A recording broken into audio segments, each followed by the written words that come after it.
ئەگەر مسلمانی ئیمانداری ئەوابی لە ماڵەوە حکم کەی بە قورئان و حەدیث لە ناو ماڵەکەی خۆتە.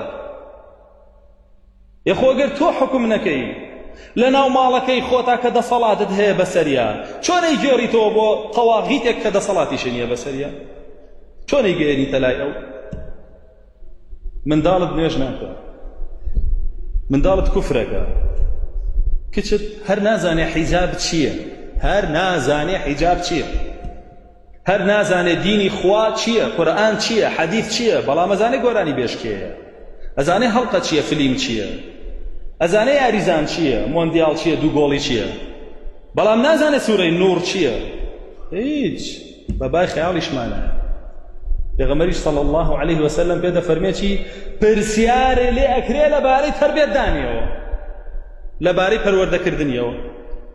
تۆ بەرپرس بووی، کە تۆ گەندەڵ بووی هەموو کەس گەندەڵە بێ. تۆ لە ماڵەکەی خۆتا گەندەڵ بی، بەتەمای حاکمەکەت بەسەرتەوە گەندەڵ نەبێ.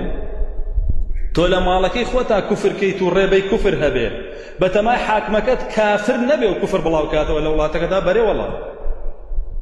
ئەو بیضاعەیەکی پێ کوفرە، کاڵایەکی پێ کوفرە، تۆش موشتەریەکەی کڕیت.